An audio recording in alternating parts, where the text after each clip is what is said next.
was to get there, and you know, it's got a nice little bar scene. So the plan was not to get there and sit down by the way. There's cocktail business,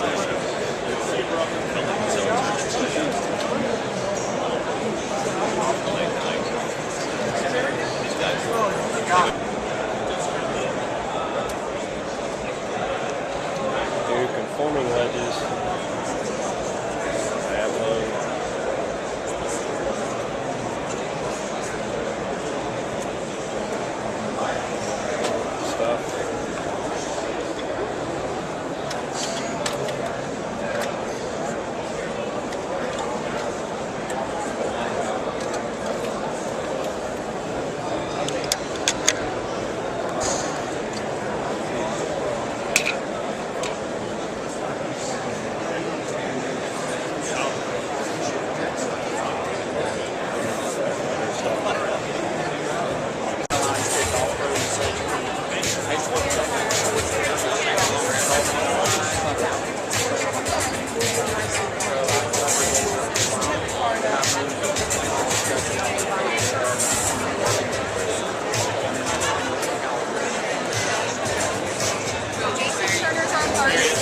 It's very similar, except Dream 54 was straight, only straight, no mark, and had 2 rails.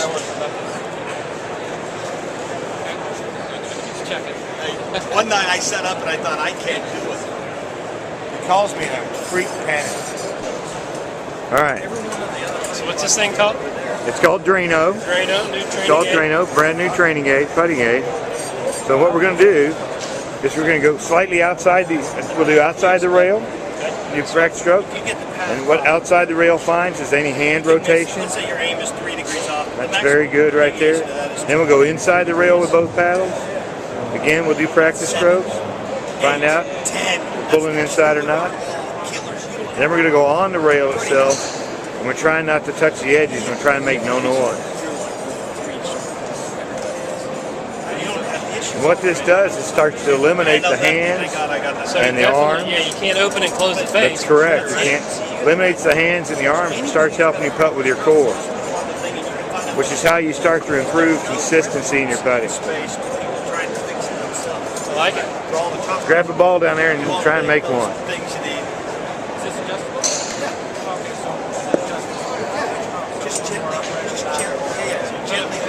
Yeah, set it right. Yeah, set it on the right. Get it out here. I got it. Alright. Make sure we got that. And here we go. So to do it. Sight, audio. Okay, now we make a slight adjustment. Right. Scott, ball please. Scott.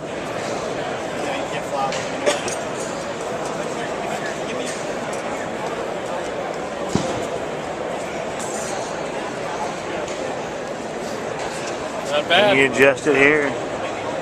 And a bit. Scott, ball please. Ball please. So how do you know how to line it up?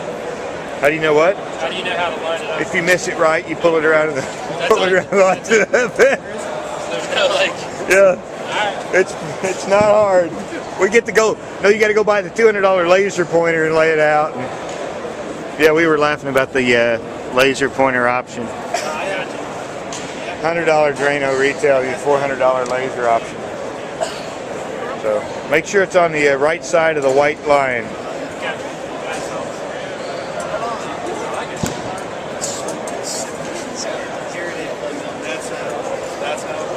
Got a divot right in front of it. Look at that. Got it. That's good. Drano. Thanks. There you go. Yeah.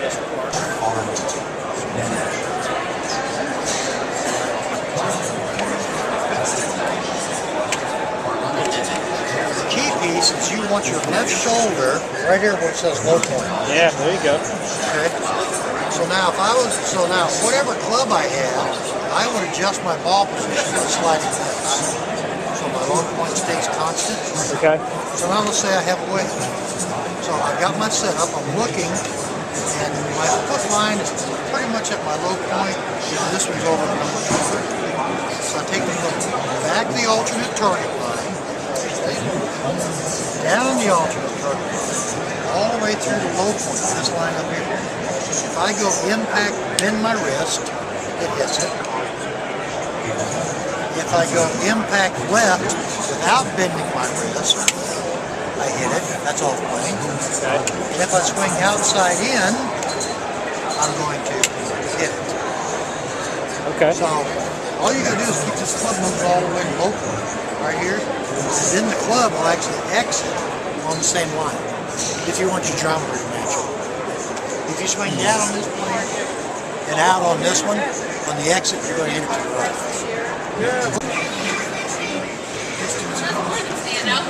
It's actually performance benefits to the white collar.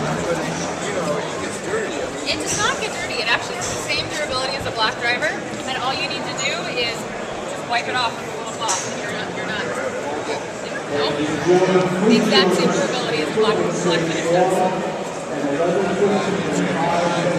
We tested and tested and tested it. Well, do you think we want to make a product that's going to not work after a couple months because it gets dirty? No. Go ahead.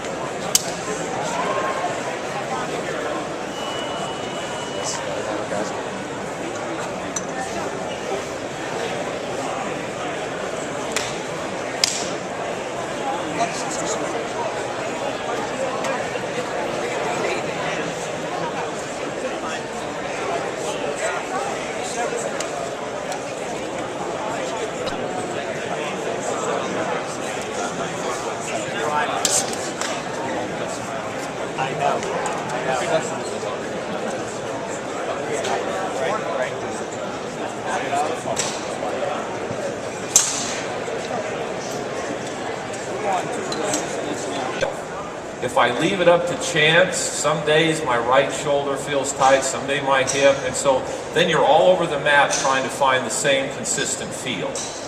And it's very difficult to duplicate that because you're battling who you are physically. I spent probably 15 years with the Nicholas Flick Golf Schools, and my number one job in those schools was teaching people to practice. That was my area that I spent the majority of time in. What was interesting to me is when I asked people, do you like to practice?